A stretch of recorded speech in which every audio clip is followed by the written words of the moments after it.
Video of what we were witnessing this afternoon at about 1:45 when the Vice President of the United States touched down on Air Force Two at the Naples airport. People were really excited to see that huge jet land here at the Naples airport because it's been a long time since a plane that big has landed here.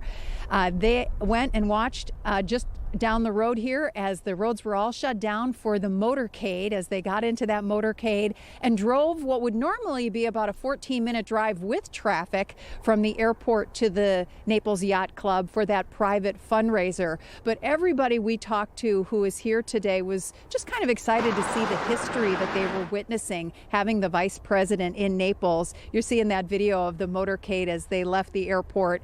And even though the roads were closed down and it caused a little bit of a hassle for people, it's such a quick trip when you're the Vice President and everything's wide open for you to get to that fundraiser.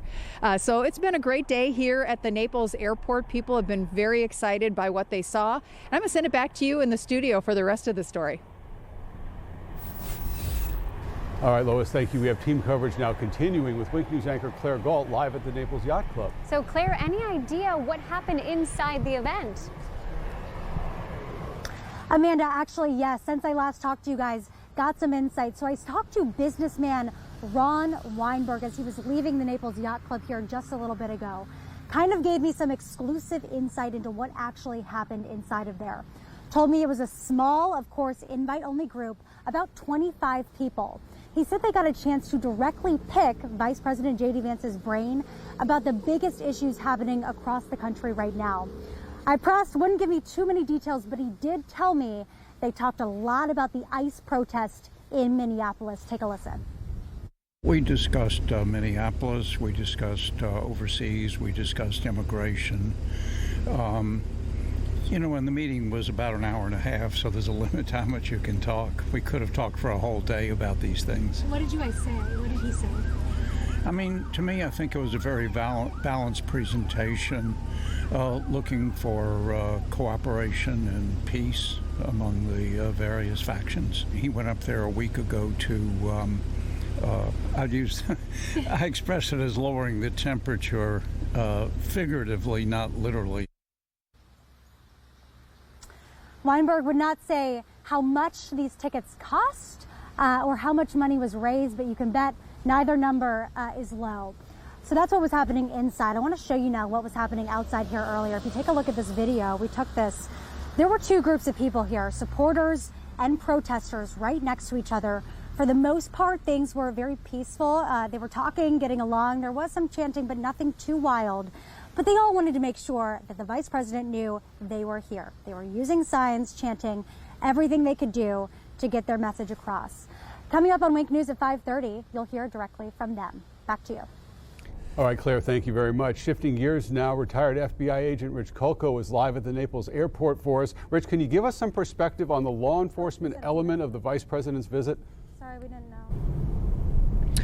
Well, Chris, the law enforcement element went well today, and that's one of those things where you don't want anything to go wrong. Obviously, if something else goes wrong in another area, you may not even notice it, but if something goes wrong on the security side, that is very, very front and center. But because of the pre-planning by Secret Service, who are experts at this, they go from city to city day after day doing this all the time, preparing these motorcades, preparing the security, working with all the police, state, federal, local officials that are all part of it, and we watched them land here. The plane moved to the side, and Tanner and I ran out, watched the motorcade. It was dozens and dozens of vehicles. We saw the motorcycles go out. We saw the local police. We saw Naples police, Collier Sheriff, State Police of Florida. We know there were feds in there as well as the Secret Service, and everything went smoothly. That's exactly what everybody expects and hopes for. And at the end of the day, the visit was 2 hours and 15 minutes long, no problems. But after speaking to Secret Service yesterday for the story we did yesterday, we talked about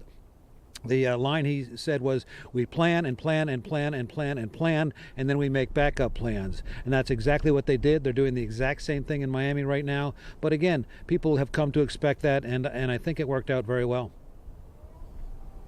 All right, thank you very much, Rich. And we turn now to another unique perspective. Political expert Bethany Bora. She's an assistant professor of political science at Florida Gulf Coast University. Joining in August last year, she's also taught at Broward College and Florida International University. Welcome in once again, and thanks for being here. Thanks for having me. The Vice President is the finance chair for the Republican National Committee, focused on helping them raise money. One of the most interesting things I think we just heard was one of the people Claire was talking to, the man who was inside, called it a meeting, which suggests access. It does. So what do you make of all of this, the money and the access? So it sounds like they did get to have an actual conversation. It wasn't just a speech, which is definitely valuable for the people in that room so that they feel like they have the vice president's ear, and then by default they kind of have the president's ear at the same time because they work so closely together on these things.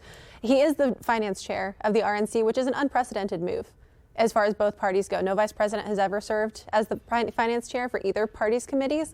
And I think it signals just how seriously the Republican Party is taking primaries heading into it, because we know historically that the president's party typically does more poorly in midterms right after a presidential election. And we also see lower voter turnout overall in midterm versus presidential elections. So I think all of it kind of points toward the fact that the president and the Republican Party in general are taking this really seriously. Yeah, and that speaks to what's at play, because many people might ask the question, we're so red here. Why the need for an event like this? Well, part of the reason for that is I think you have to go where the money is, right? And if this is an area with a lot of these influential donors that they want to keep that line of communication open with, then it makes sense that he's going to come here.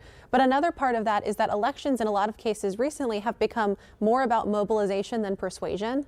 We see because a lot of people have already decided what they think about a lot of these issues. So mobilization really becomes key in making sure people show up and vote, because turnout is ultimately what wins you elections, right? If people don't show up and vote, then nothing else really matters. So that's really one of the big things that can get them motivated to come here. All right, Bethany, thank you so much for your time this afternoon. Time to check weather. We have some cooler